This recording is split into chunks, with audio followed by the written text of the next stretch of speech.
Alex's sharp command pierced the noisy kitchen as he ordered, "Alara, get me some tea now." Pausing with soapy hands, I replied, "Hold on, I'm doing the dishes." His impatient tone interrupted. "Stop that and bring me the tea quickly. Can't you follow simple orders?" Mrs. Whitmore, my mother-in-law, chimed in from the living room, requesting sweet coffee while devouring cake with a malicious glint in her eyes. Looking at the towering stack of dishes, I sighed. There are so many. Leave them for later. Just do what we say, useless wife. Alex's words were like a whip, each one stinging. At 28, I was a Lara, a working mom feeling trapped in a life more like a prison than a home. Married at 23, I had hoped for love and companionship, but found myself entangled with Alex and his domineering mother. My only source of joy, our 4-year-old son, was a bright spot in my otherwise bleak world. Living in Alex's parents' house was a decision forced upon me under the guise of caring for Mrs. Whitmore after my father-in-law's passing. At first, I felt sorry for her apparent grief, but it soon became evident that I was just a pawn in her cruel game of domestic control. Whether it was cooking, cleaning, or working, my efforts were never enough. Mrs. Whitmore would scorn my meals, leaving them untouched or harshly criticizing them. "The stir-fry is so half-hearted," she'd scoff. "Cook it properly from scratch." "I'm busy and can only make simple things," I'd reply, trying to keep my composure. "That's why I hate back talk from a daughter-in-law," she'd snap. "Cook from scratch. Why didn't you cook then? You're a good cook, right?" I dared to retort once, instantly regretting it. "Why would I do housework when you're here?" Her response was cold and dismissive. "Are you out of your mind?" Their cruelty escalated from harsh words to a chilling silence. They began to completely ignore me, as if I were a ghost haunting my own home. My presence, once undervalued, now felt entirely invisible. 5 years passed in this suffocating atmosphere. Alex and I turned 35 and 33, respectively. Our son grew, but the oppressive air in the house remained unchanged. My 63-year-old mother-in-law seemed to feed off my unhappiness. One evening, as I dragged myself home from work, a heavy realization hit me. I felt utterly purposeless in their eyes, a shadow, unseen and unheard. The only voice acknowledging me was that of my son, and the thought of losing even that small recognition was unbearable. Upon returning home, I immediately started cooking, attempting to dispel the gloom. I prepared mapo tofu, fried chicken, and a bell pepper and pork stir-fry, hoping to inject some normalcy into our dinner. Abruptly breaking his long silence, Alex commanded, "Bring me the mayo." "Sure, here you are," I replied, handing him the mayonnaise. His first words to me in ages were not of gratitude or conversation, but a mere order. It proved to be the final straw, the breaking point of my patience and tolerance. The evening took a darker turn when Mrs. Whitmore insisted, "Clean the toilet." "What now?" I exclaimed. "Yes, now," she insisted, her voice filled with venom. Unable to contain my frustration, I snapped back, "Don't say such a thing while we're eating. It's nasty, just like your heart," she hissed. Our argument with Alex quickly escalated, and he demanded that I apologize to his mother. However, for the first time in years, I stood my ground and refused. The conflict reached its zenith, and in that moment, a decision solidified within me.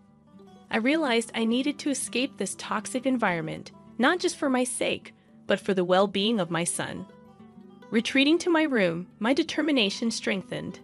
I downloaded divorce papers, filled them out, and slammed them in front of Alex. His shock was evident, but I felt nothing but a cold resolve. "I'm filing these," I declared, my voice unwavering. Facing my husband's bewildered expression, I recognized that I had finally stepped out of the shadows. It was time to reclaim my life. The days following my declaration of divorce were filled with cold glares and biting remarks.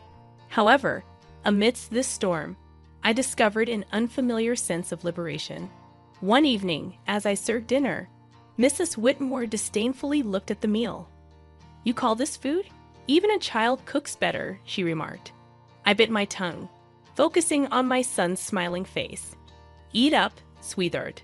I made your favorite tonight. Alex chimed in, his voice dripping with sarcasm. Oh, playing the perfect mother now, are we?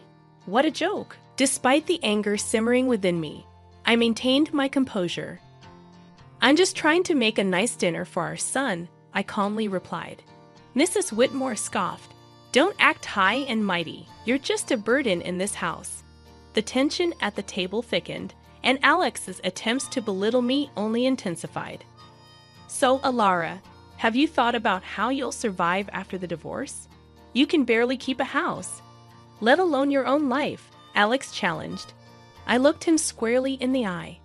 I have been supporting this family for years. I'm not worried about taking care of myself and our son. Mrs. Whitmore interjected, We manage. We don't need your pity money. However, Alex's silence spoke volumes. He knew the truth. Without my income, they would be in dire straits. In the following days, their behavior became increasingly erratic. Mrs. Whitmore oscillated between sweet-talking me into staying and hurling insults when I didn't comply. Alex, on the other hand, appeared lost, his arrogant facade crumbling as the reality of his financial dependence became undeniable. One afternoon, I overheard a conversation between them that sent shivers down my spine. She can't leave us like this, Alex hissed. We need her money. Mrs. Whitmore's response was cold and calculated. Don't worry. I have a plan. We'll make her life so miserable she won't dare to leave.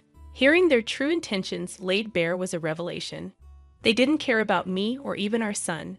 It was all about control and money.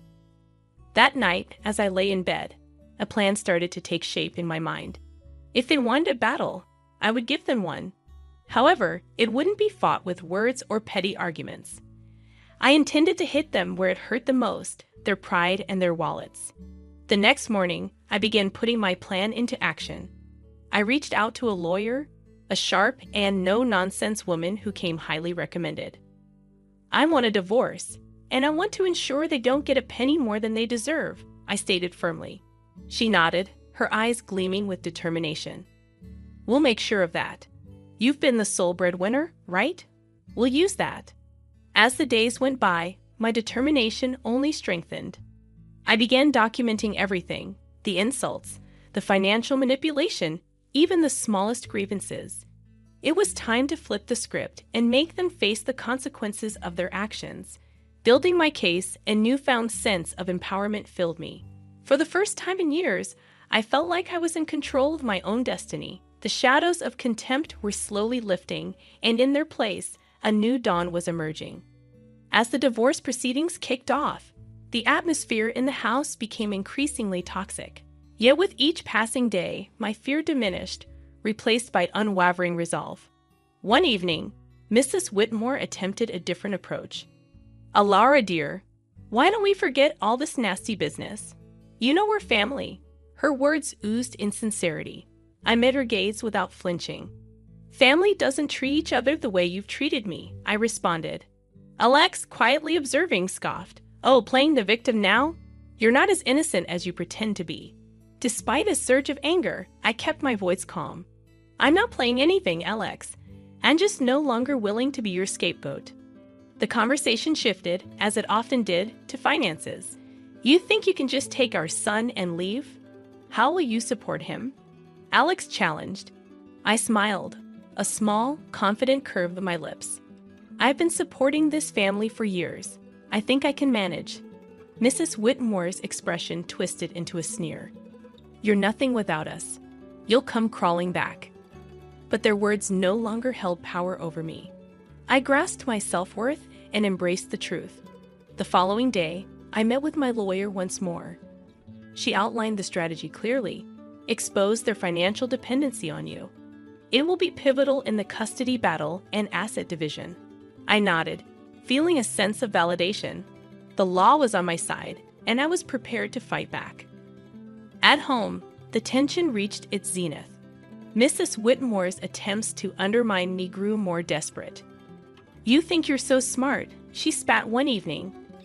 but you're just a cold-hearted woman abandoning your family." Meeting her gaze directly, I replied, "No, I'm a woman who's finally standing up for herself." Alex interjected, his voice dripping with venom. "You'll regret this. You can't survive without me." However, his threats fell on deaf ears. I was done being intimidated. In the following days, my preparations for the court battle intensified. I gathered financial statements, recorded their abusive remarks, and collected evidence of their negligence. One afternoon, as I organized my documents, my son approached me. "Mom, are we going to be okay?" His voice was small and uncertain. I pulled him into a hug. "Yes, sweetheart, we're going to be just fine. We're leaving this place, and we're going to start a new, happy life, just you and me." His arms tightened around me, and in that moment, I knew I was making the right decision. In the following days, my preparations for the court battle intensified. I gathered financial statements, recorded their abusive remarks, and collected evidence of their negligence. One afternoon, as I organized my documents, my son approached me. "Mom, are we going to be okay?" His voice was small and uncertain. I pulled him into a hug. "Yes, sweetheart, we're going to be just fine. We're leaving this place, and we're going to start a new, happy life, just you and me." His arms tightened around me, and in that moment, I knew I was making the right decision.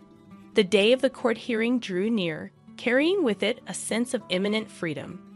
I was prepared to confront Alex and Mrs. Whitmore, determined to put an end to their control and emotional abuse. Ready to reclaim my life, I aimed to provide my son with the peace and happiness he deserved. Justice awaited, and I was resolute in ensuring it would be served. The day of the court hearing arrived, a moment I had both dreaded and anticipated. As I sat across from Alex and Mrs. Whitmore in the courtroom, a surreal feeling washed over me. This was the pivotal moment when everything would change. The proceedings commenced with a chilly formality. Alex's lawyer painted him as a devoted husband and father unjustly burdened by false accusations. Mrs. Whitmore played the role of the grieving mother-in-law mistreated by an ungrateful daughter-in-law.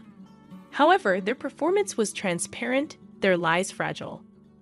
When it was my turn to speak, I addressed the court clearly, my voice unwavering.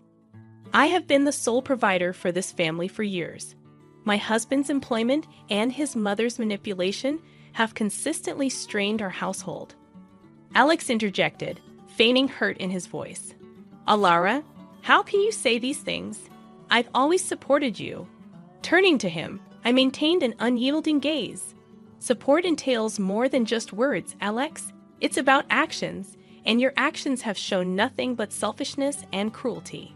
The judge attentively listened as I presented my evidence, financial statements, recordings of their verbal abuse, and testimonies from neighbors who had witnessed their behavior. The undeniable truth unfolded. As the evidence piled up, Alex's facade crumbled, and Mrs. Whitmore's composed demeanor faltered, revealing a slipping mask of innocence. The courtroom fell into a heavy silence, tension thick in the air. Then came the revelation that sealed their fate. My lawyer presented photographs and documents providing evidence of Alex's infidelity and Mrs. Whitmore's clandestine affair with a wealthy neighbor, Mr. Harwood. Murmurs erupted in the courtroom as compromising images were displayed, exposing their deceit. Their true colors were revealed for all to witness. Alex's face turned pale, his eyes wide with shock. Mrs. Whitmore's expression morphed into one of fury, her hands trembling. "You invaded our privacy." Mrs. Whitmore shrieked, her voice piercing. I looked at her, my voice calm but resolute. "No, I exposed the truth, a truth that you both have concealed for too long." The judge called for order, but the damage was irreparable. Their credibility shattered, their lies laid bare in the harsh light of the courtroom.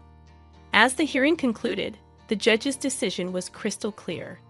I was granted full custody of our son, and a fair distribution of assets was mandated. Alex and Mrs. Whitmore were left with little more than their shattered reputations. Stepping out of the courtroom, I felt a burden lift from my shoulders.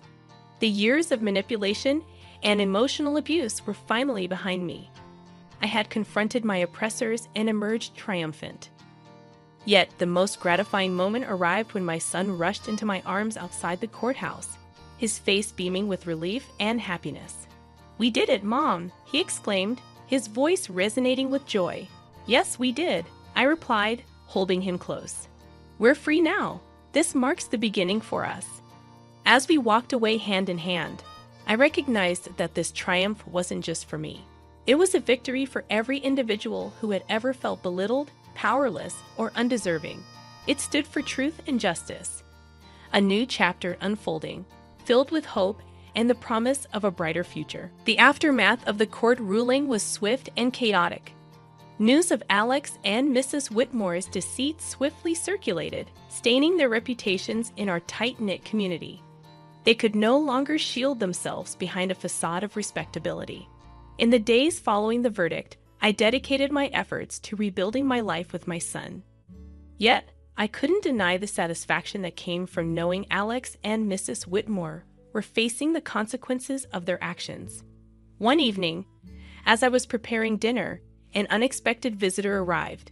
Mrs. Harwood, the wife of the wealthy neighbor involved in the affair. Her eyes were red with tears. "Alara, I heard about everything. I can't believe what Sylvia, Mrs. Whitmore, did." Her voice broke, and I could see the pain etched on her face. I invited her in, offering a cup of tea. As we sat at the kitchen table, she poured out her heartache. Mrs. Whitmore's actions had caused more damage than she had ever anticipated. The next day, I encountered Alex in town. He was a mere shadow of his former self, his arrogance replaced by a defeated look. "Alara, please, can we talk?" he asked, his voice barely audible. I stopped, facing him. "What is there to talk about, Alex?" Fidgeting, he couldn't meet my eyes. "I am sorry for everything. I didn't realize how much I depended on you, on your strength." Though belated, his apology signaled a shift in power. He had lost everything: his dignity, his home, his family, and in that loss, he had finally acknowledged his own faults. However, it was Mrs. Whitmore who bore the brunt of the severe repercussions. Her involvement with Mr. Harwood not only tarnished her reputation, but also led to legal ramifications.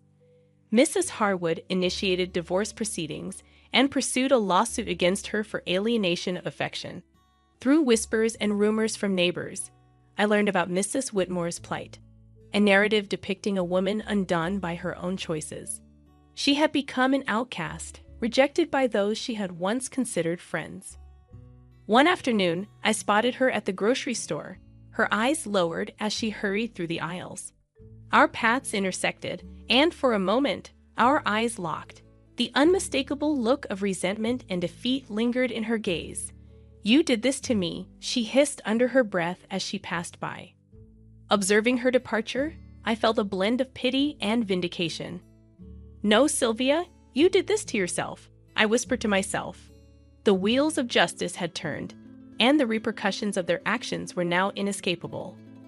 Alex and Mrs. Whitmore grappled with the life they had constructed through years of deceit and manipulation. Witnessing their struggle with the aftermath, I realized that the most potent revenge was living well, liberated from their toxic influence, redirecting my attention to my son and our fresh start. I acknowledged that this wasn't merely a tale of revenge. It was a narrative of liberation, of breaking free from the chains of abuse and control. Looking ahead, I recognized that the best was yet to come. I'm Evelyn Warner, and the foundation of my life crumbled on an ordinary Thursday evening. Richard, my husband of 15 years, sauntered in not alone but with Clara, a young woman barely 23, latched onto his arm. Clara wore a smirk that clashed with the familiarity of our home. Richard wasted no time in dropping the bombshell. "I'm divorcing you, Evelyn. Clara will be staying here. This house is hers," he declared, his voice devoid of the warmth I once knew. Disbelief and confusion churned within me as my heart raced. I'd heard of such betrayals, but never imagined I'd be the victim. The calm I felt was more shock than composure. "You can't be serious," I managed, my voice a mere whisper. Richard's laugh, once familiar, now sounded foreign. "Oh, I am very serious. It's been a long time coming.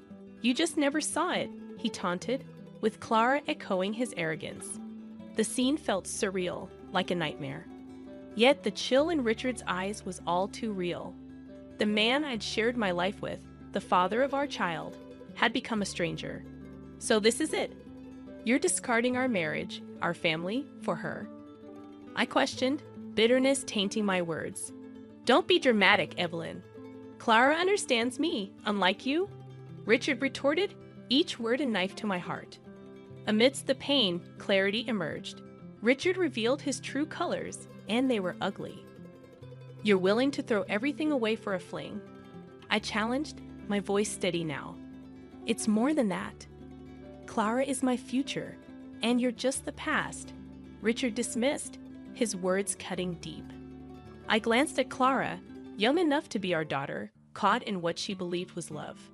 But I saw it for what it was, a midlife crisis, a heartless game. "Fine," I declared, resolve replacing shock. "You want a divorce? You'll get it.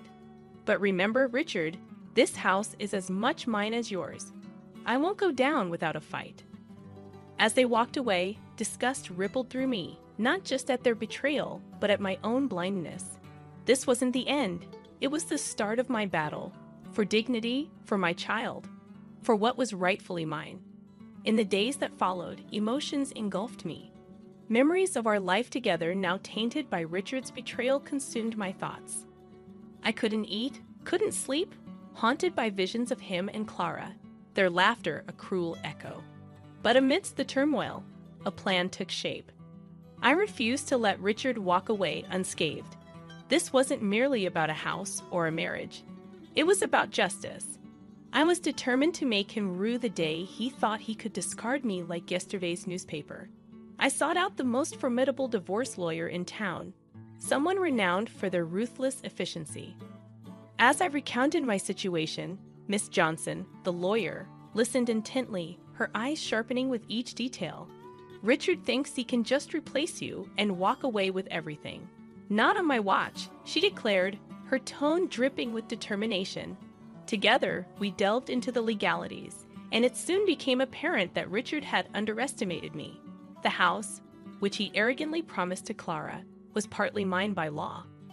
Moreover, the land it stood on, inherited from my father and solely in my name, gave Richard no claim whatsoever. Armed with this knowledge, I felt a surge of power for the first time since his betrayal. I was in control, ready to turn the tables on him, catching him off guard. Miss Johnson meticulously drafted the divorce papers, ensuring that my rights took center stage. But it wasn't just about the legal battle. It was personal. Richard's betrayal had wounded me deeply, and I was poised to reciprocate.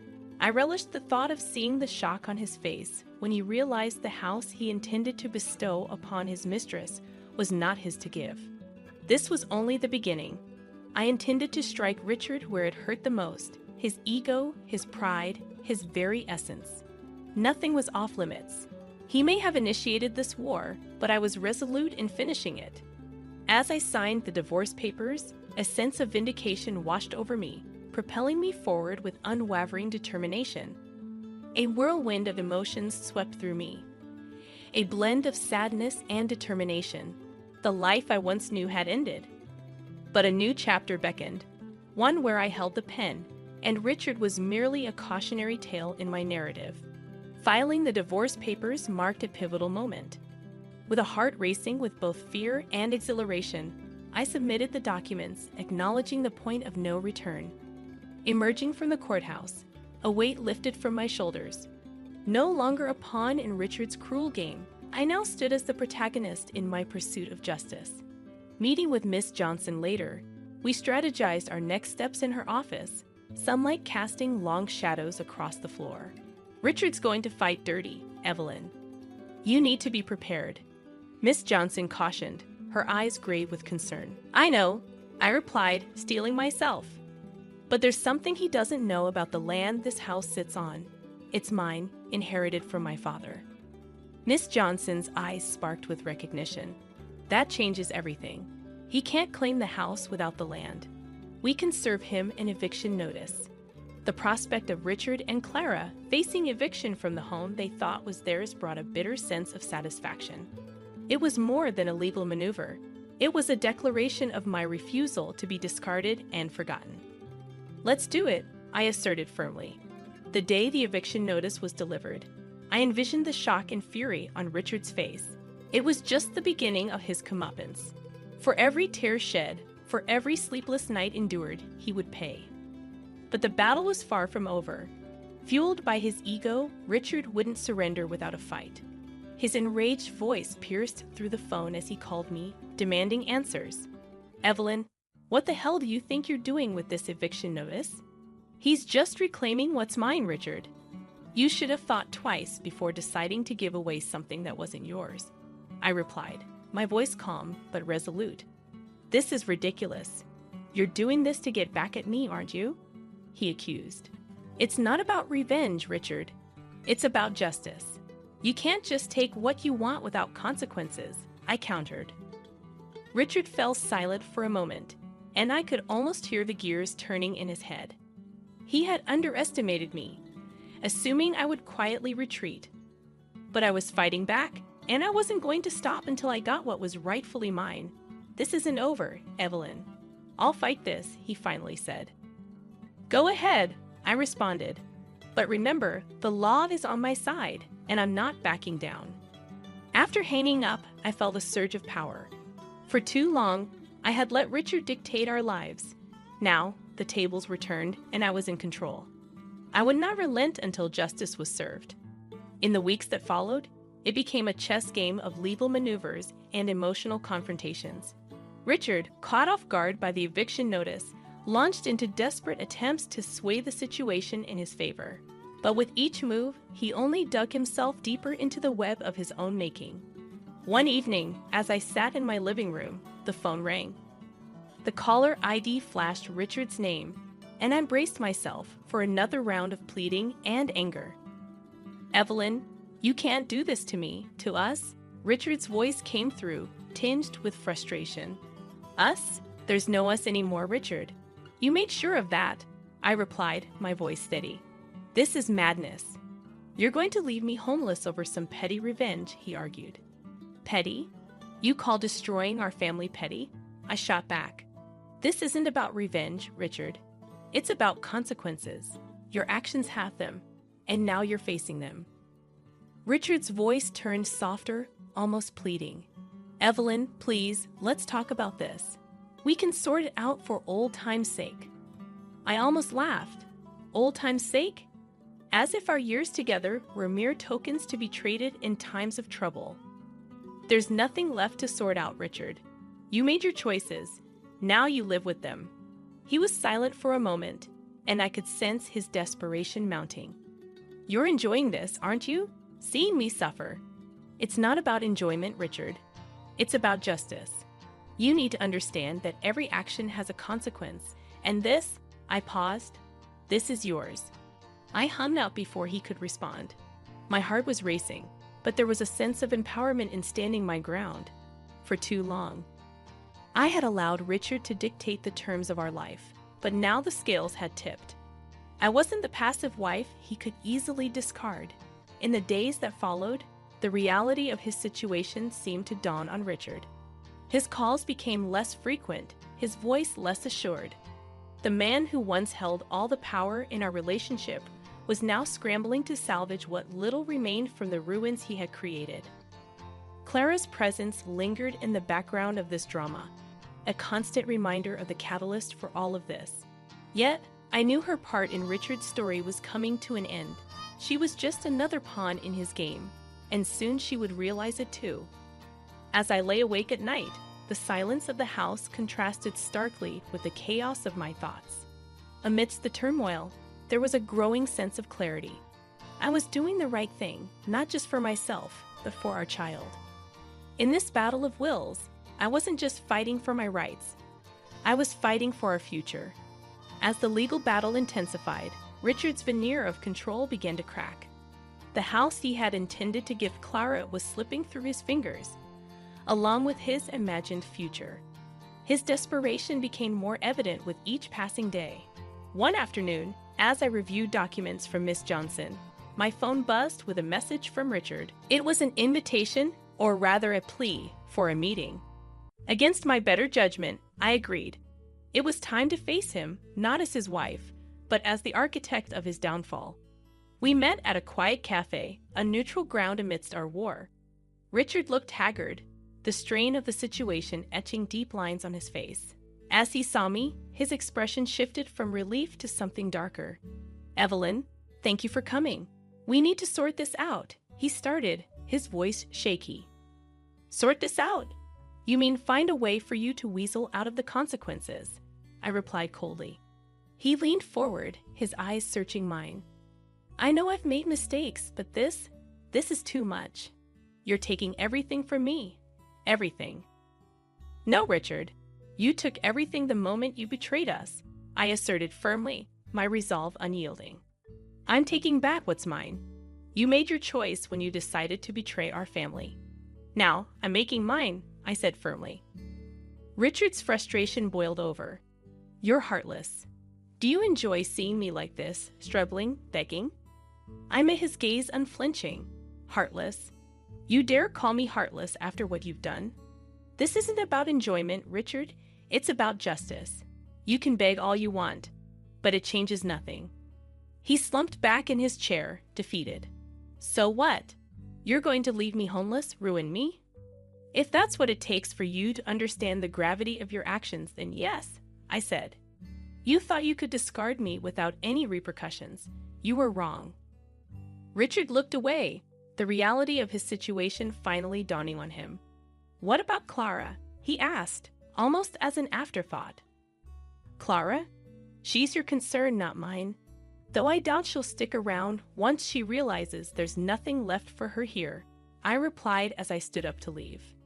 Richard reached out in a last-ditch effort to salvage something from the wreckage. "Evelyn, please," he pleaded. I pulled away. "Please? Richard, it's too late for that. You've made your bed, now you lie in it." Walking away from that cafe, I felt a surge of liberation. The chains of our marriage, once so constrictive, were now broken. I was free from Richard's betrayal, free to rebuild my life on my terms. In the wake of our meeting, Richard's attempts to sway the situation became increasingly frantic and futile. His calls, once demanding and arrogant, were now laced with desperation. The tables had turned, and he was slowly coming to terms with the magnitude of his mistakes. One evening, as I was preparing dinner, my phone rang. The familiar jingle brought an involuntary sigh. It was Richard again. Bracing myself, "Evelyn, you can't do this. We can talk about this. There has to be another way," Richard pleaded, his voice cracking. "Another way? After everything you've done, you think there's a way out for you?" I responded, incredulity lacing my words. "It's not just about me. Think about our child, Evelyn. This affects them too," he argued, playing what he thought was his trump card. "Our child. The same child you so easily dismissed in your plans with Clara," I shot back. "No, Richard, this is about justice. This is about making sure our child knows that actions have consequences." There was a pause on the other end, a silence filled with unspoken realizations. Richard had always underestimated me, but no longer. I was no longer the woman he thought he could control and manipulate. "You're going to regret this, Evelyn. You're pushing me too far," Richard said, his voice a mixture of anger and fear. "Regret? The only regret I have is not seeing your true colors sooner. You're not being pushed too far. You're just finally being held accountable," I shot back. Richard's frustration boiled over. "You think you've won, don't you? You think you can just take everything and leave me with nothing?" "This isn't about winning or losing, Richard. It's about righting a wrong. You made your choices, and now you live with the consequences. It's that simple," I replied firmly. The call ended with Richard's defeated silence, a stark contrast to his usual bluster. He was finally feeling the weight of his actions, the cost of his betrayal. In the following weeks, the reality of Richard's situation became increasingly apparent. His financial resources dwindled, strained by legal fees and the loss of the house. Clara, ever the opportunist, began to distance herself, her affection waning as Richard's fortunes declined. The final court hearing was a formality, a legal stamp on what was already a foregone conclusion. As I stood outside the courthouse, the decree in hand, I felt an overwhelming sense of closure. Richard's downfall was complete, a direct result of his own actions. He had sown the seeds of his destruction, and I had merely ensured they grew. Turning my back on the courthouse, my heart lighter than it had been in months, the future lay ahead, undefined but promising. I had fought for justice, for both myself and my child, and emerged victorious. The months following the divorce and Richard's eviction from the house brought profound changes. Our home, once tainted by the shadow of betrayal, slowly transformed back into a sanctuary of peace and strength for me and our child. Each room was cleansed of Richard's presence, his memories replaced by new, joyful ones. Richard's downfall continued in a downward spiral. Without the house and struggling financially, he was forced to move back in with his parents. The last I heard, Clara had left him, her affections as transient as the wealth she had hoped to secure. As I tended to the garden, a task that had become a source of solace, my phone rang. The screen flashed Richard's name, a reminder of a chapter I had firmly closed. Curiosity piqued, I answered. Evelyn, it's Richard. His voice came through subdued and almost unrecognizable. What do you want, Richard? I asked, my tone indifferent.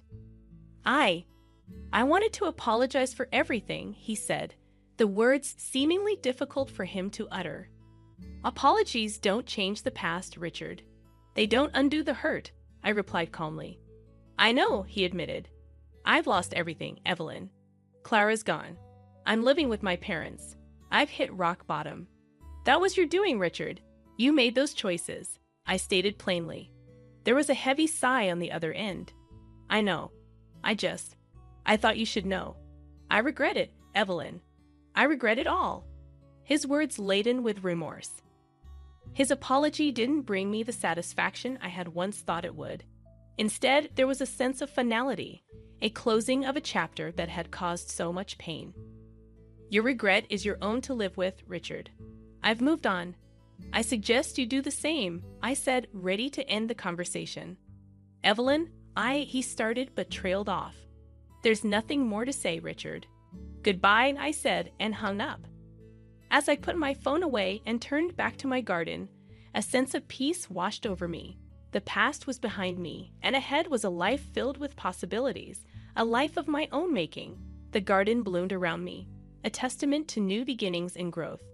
Our child laughed in the background, a sound that filled my heart with joy. This was my world now, one where betrayal and pain had no place. Richard's chapter in my life was over, but mine was just beginning, a chapter filled with strength, resilience, and the love of those who truly mattered. Just as my dad wished, I arrived with our maid. For a moment, I couldn't believe my ears. Edgar, in front of his father, had a smug attitude, referring to me as a maid. Then, my stepfather, staring intently at my face, suddenly burst out laughing. What's going on? I asked, to which his father, trying to suppress his laughter, said, Well, when you said Edgar's fiancée, I wondered what kind of woman she'd be. And here we have, a face of poverty. Makes me want to see her parents. Hearing this, Amy, couldn't hold back my tears out of frustration and ran away from the scene. Luckily, there was a women's restroom for guests in the party room. I hid there as if running for cover and called my dad. After I explained the situation, my dad came to help right away. Hello, I'm the maid's father, he said, upon realizing who my father was.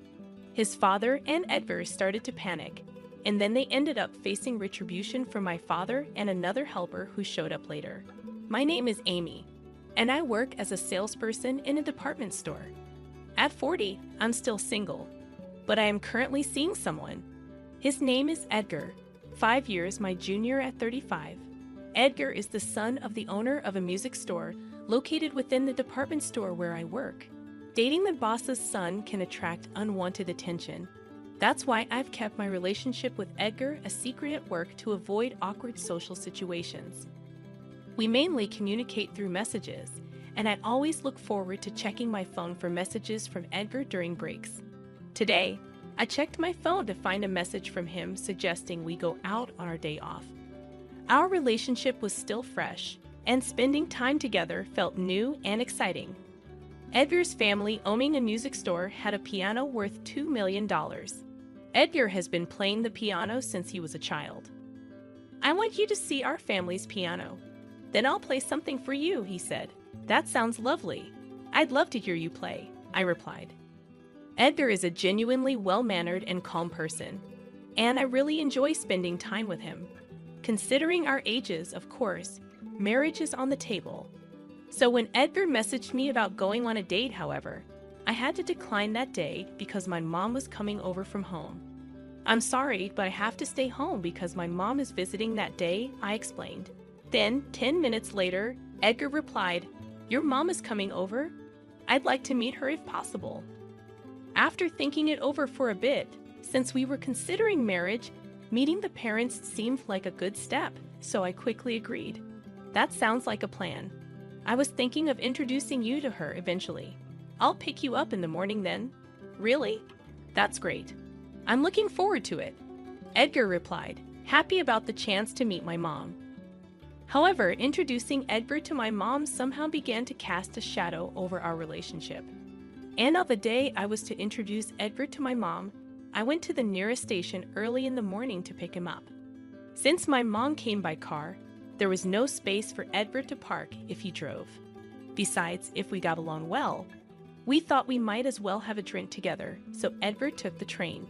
Emerging from the station's gates, Edgar was dressed in a brand new jacket, seemingly nervous. I tried to ease his nerves with a cheerful voice. "Good morning, Edgar. What's up with you, looking so tense?" "Good morning. I guess I'm just nervous about meeting your parents," Edgar replied, his face stiff and his voice tense. "Don't worry, my mom's very approachable," I said, and Edgar gradually relaxed. When we entered my apartment, my mom greeted Edgar with a smile. "Nice to meet you.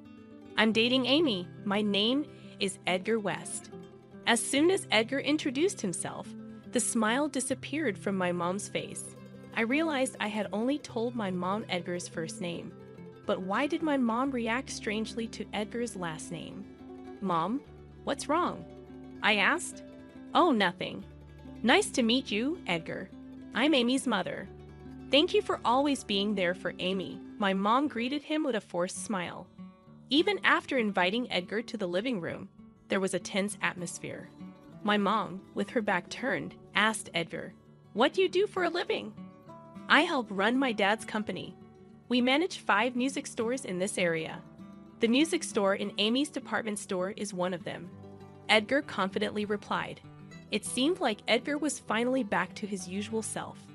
However, my mom didn't seem interested in Edgar's story, trying to make a connection. I turned to my mom. "Don't you think there's some connection between Edgar's company and us?" "Well, yes, I suppose," my mom responded indifferently.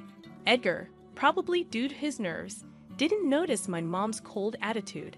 A connection I haven't told you yet, but my mom is a violinist who graduated from a conservatory and now runs a violin school at her house. "Really? Then there does seem to be a connection between us," Edgar replied, his eyes shining. I was about to mention my dad too, but I stopped as I felt my mom's mood darken further. What bothered me more was how my mom kept scrutinizing Edgar's face, furrowing her brows. Even Edgar, despite his nerves, began to notice my mom's suspicious looks. Just as I was about to change the subject, my mom turned to Edgar and said, "I'm sorry, but could you leave for a day?" "What? But he just got here," I exclaimed in surprise. Edgar seemed uncomfortable too. As Edgar stood up slowly, he said, "I understand. Sorry for intruding on your family time." Though Edgar said that, he looked upset. I intended to walk him to the station but was stopped at the door. "It's okay. I'll go back alone, Edgar," I apologized, but Edgar didn't look back as he left our home. What didn't my mom like about him? I was curious and immediately went back to the living room. Mom, what's the matter? What didn't you like about him? I pressed. My mom, who was cleaning up in the kitchen, turned around slowly and looked at me solemnly. I think Edgar is a good person. Then why? I started to ask, but my mom, looking more serious, whispered, because you've decided on him. I didn't want to say too much, but honestly, I can't agree with this marriage. Why? Because I'm 5 years older. I asked, but my mom calmed me down. Can you listen to what I have to say till the end? It might be hard for you, my mom said. So I sat down on the living room sofa. Then she explained why she couldn't agree with my marriage in detail. I listened silently, feeling conflicted as the reasons were beyond my expectations. I understood why my mom couldn't agree, but it didn't change my feelings about wanting to marry Edgar. I understand how you feel, Mom, but I don't dislike Edgar himself. It's something unrelated to him. That's why I want to see for myself, I said, meaning I would also meet Edgar's parents. My mom looked at me worriedly and said, I'm worried and don't really want you to go, but if you're that determined, I can't stop you. I trust you, so be your best. Thank you, Mom, I said. And so I begged Edgar to let me meet his parents. Edgar seemed to have been planning on it as he smiled happily. Really, man, I thought I was definitely disliked when I met Amy's mom last time, Edgar said, then pulled something out of his pocket. It was an engagement ring. Before anything else, let's make it official. Will you marry me? Blushing at the sudden proposal, I had been waiting for this moment from Edgar, and without hesitation, I said yes. Then the day came for us to visit Edgar's house. Today, I was the one who was nervous, stiff as a board, when Edgar picked me up in the morning with a big, happy smile. Don't be so nervous. My dad's very friendly, he reassured me. Yeah, actually, Edgar's mom wasn't around, and it was just him and his dad. I was prepared to help out around their all-male household, but when we arrived at Edgar's house, I was taken aback. It was my first time visiting Edgar's house, and it was much larger than I had imagined. I knew his dad was a CEO, but I hadn't expected them to be so wealthy. There was a large mansion-like gate in front of the house, like something out of a movie. Inside, we were shown the infamous $2 million piano located in a spacious party room. Wow, it's like you could have a dinner show right here in your house, right? I remarked. We often host parties here for our clients.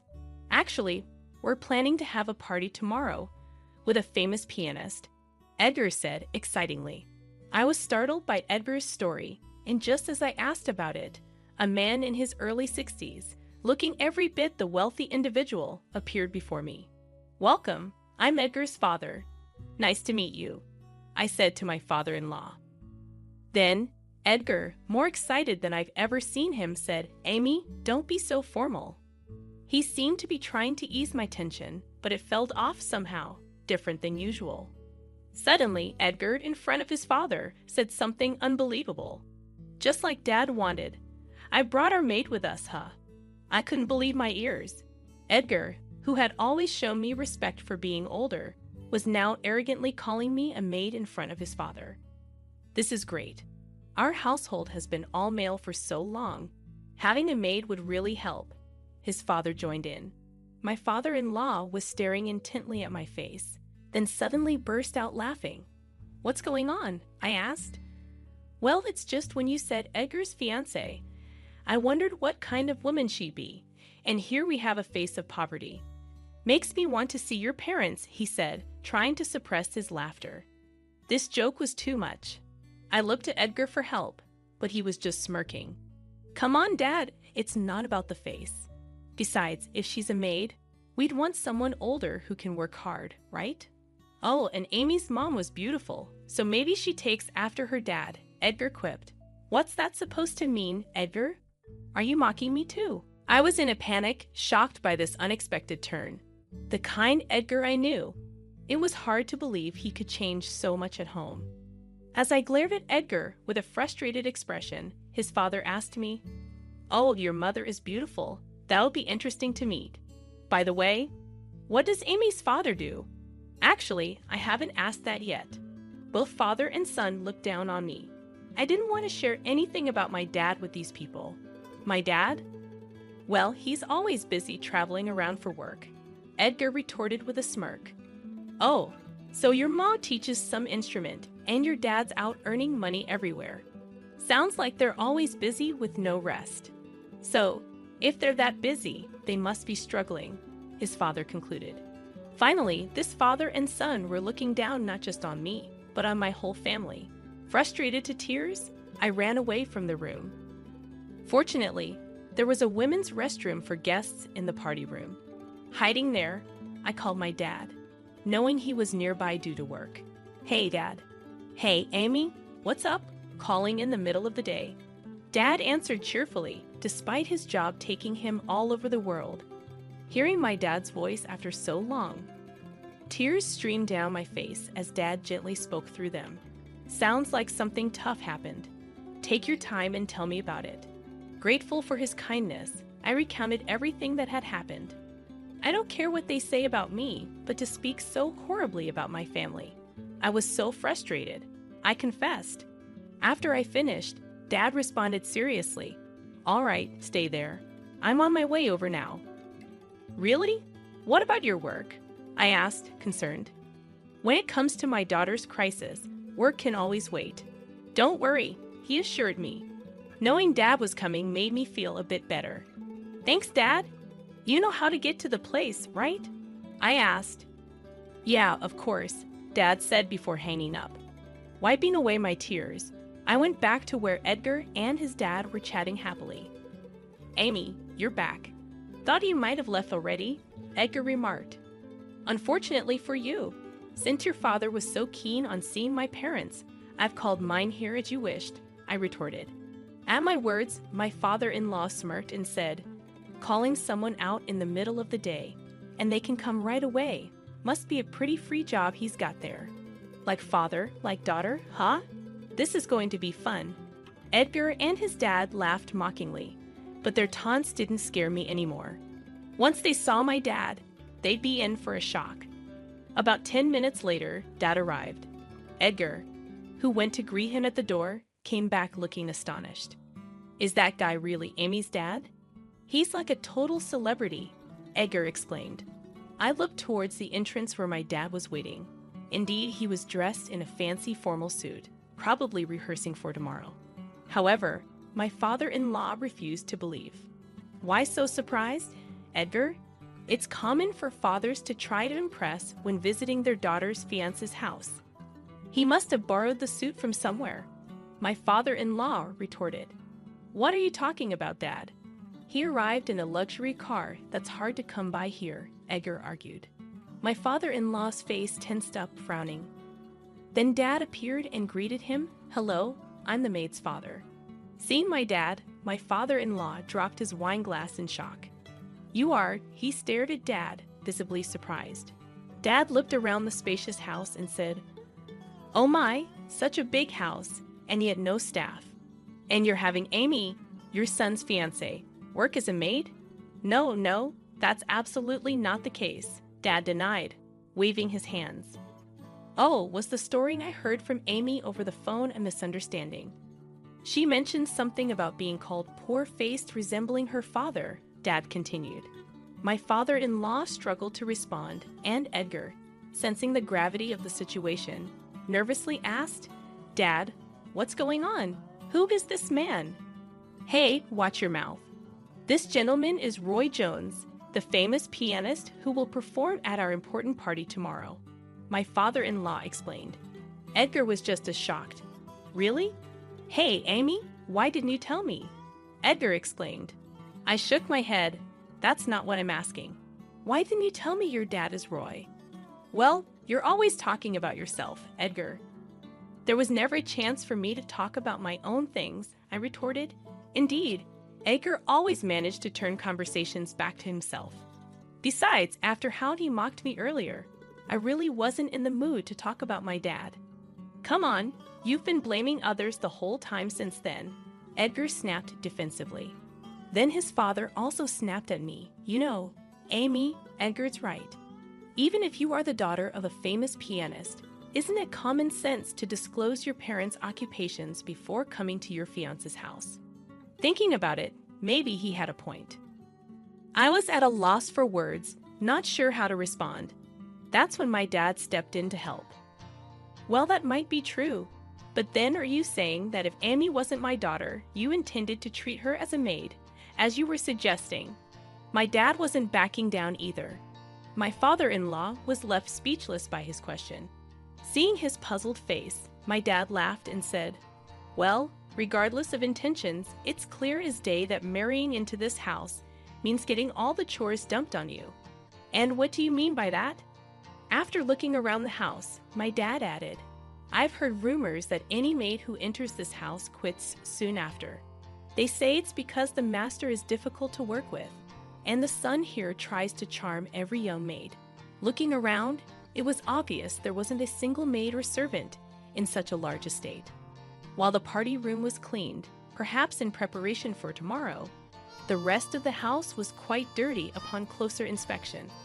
I looked into Edgar's face, trying to reaffirm his feelings. "Edgar, did you really decide to marry me with the intention of making me a maid? I love you genuinely." Edgar just hung his head in silence but eventually muttered, "I had no choice." No choice? Does that mean as long as someone could be the maid, it didn't have to be me? Edgar couldn't meet my eyes. Seeing this, my dad sternly said, "So you didn't love Amy after all. In that case, we'll call off this engagement." "Wait, what? No, just hold on a minute," Edgar protested. But my dad seemed determined. There's no need to wait further. Furthermore, under these circumstances, I'll be withdrawing from tomorrow's performance. But that's a completely different issue. What will I say to our important clients if you don't perform tomorrow? My father-in-law began to panic. That's none of my concern. If you need a pianist, have your son play. I've heard he's quite skilled. My son's piano playing is not something we can present to our high-class guests, please. I understand you're upset about your son, but my father-in-law pleaded, bowing deeply. Looking down at my father-in-law, Edgar exclaimed, "Dad, stop making me out to be the bad guy. It's all your fault to begin with. You drove Mom away by overworking her, and did the same to every maid by making impossible demands." "Shut up. If we lose tomorrow's guests, our business is finished." They argued when a loud sound came from the back. "You're right, Edgar. You're the worst for making your wife suffer." My mom emerged, scolding him. "Oh, you were here. I came as soon as I got the call from your dad. It was easy to sneak in since there's no gatekeeper." Apparently, Dad had contacted Mom right after my call.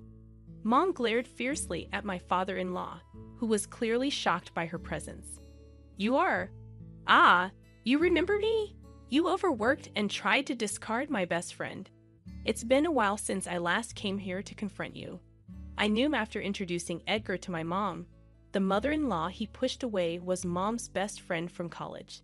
That's why Mom opposed me marrying into this family. Mom stared down at my father-in-law with a formidable look. "After you drove her out, she came to me. She joined the same orchestra and continued playing the violin, excelling in her studies. Now she works at the violin school I run. She's doing that. You haven't changed at all, treating your plain-looking ex-wife like a servant, never appreciating her true worth." Trying to justify himself, my father-in-law stumbled over his words. "Yes, I knew she graduated from a conservatory, but once she married into our family, she had to follow our ways."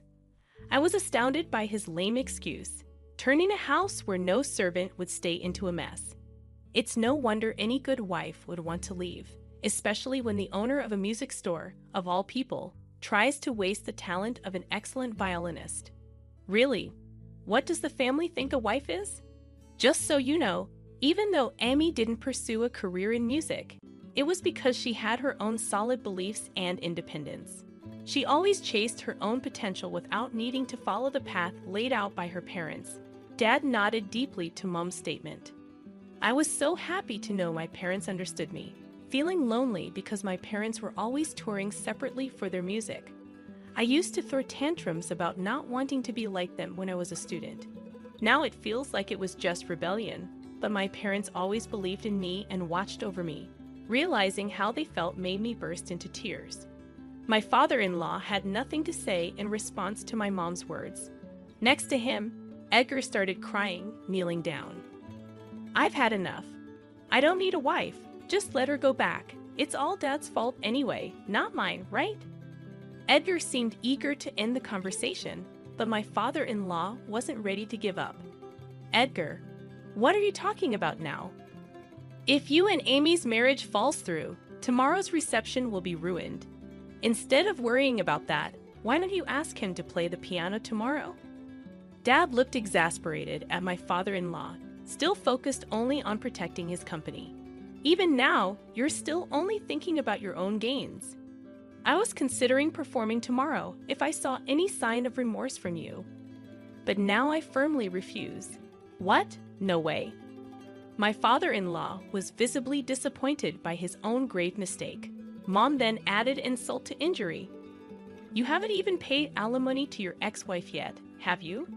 She struggled for 30 years since the divorce. So you'll be paying her the alimony she's due, including for all her hardships." My father-in-law turned pale. Now that tomorrow's plans are ruined and our company is doomed, on top of having to pay alimony to my ex-wife, this is too much. "Oh, that's not all," my mom said, turning her sly smile towards Edgar. "Look here, you good-for-nothing son." Edgar looked around cluelessly. Who else would it be? "Even though the engagement wasn't official yet, you've deeply hurt Amy's heart, so you owe her compensation." "Well, all the family's finances are managed by my dad, so please ask him for the compensation." Edgar proved to be just the clueless son my mom accused him of being, but my father-in-law was vehemently shaking his head in refusal. "Edgar, I don't know anything about that. You handle your own compensation." "That's impossible. After all, this whole mess is Dad's fault." The pathetic argument between the father and son continued. We couldn't help but laugh loudly at the spectacle, glad to have discovered the true nature of this family before getting married. The next day, the family still went ahead with the party for their clients. However, without my dad's piano performance, the guests were all upset and left early. Losing their important clients, the management took a turn for the worse.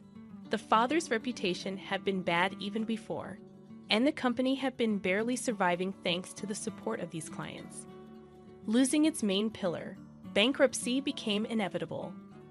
Since they had a store in the department store where I worked, I couldn't avoid hearing about it soon after the business went bankrupt.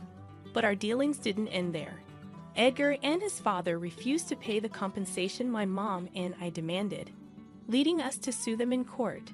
My father-in-law even tried to sue my dad for canceling the job on personal grounds, though my dad accepted the lawsuit gracefully. "I regret canceling the job for personal reasons. I'll pay the compensation, so please also proceed with the compensation payment on your end." Now I know, by accepting their lawsuit, it became harder for my father-in-law to refuse ours. Reluctantly, he paid the alimony to his ex-wife, and I received compensation from Edgar. Afterwards, Edgar and his father, having lost everything, including their house and the $2 million piano, vanished into obscurity. There were sightings of Edgar and his father at a hotel party venue sometime later, according to someone. However, they were both working as cleaners in the middle of the night when no one was around. This incident made me decide to change my ways. I used to reject the notion when people said it must be nice to have such accomplished parents. I took pride in leaving home and being independent. But now I realize what truly makes me proud is having wonderful parents. Realizing this, I decided to attend my father's concerts, something I had never done before. Today is my father's birthday concert, and I came to watch his performance with my mom. It's been a while since I last heard my father play the piano live, and it warmed my heart. Having such a wonderful father, I feel truly blessed. My mom also seemed to enjoy his music. Listening contentedly, it was a very peaceful time. I'm so glad to have been born to these parents. From now on, I'll do my best to show them appreciation in ways I haven't before. Listening to my father's music,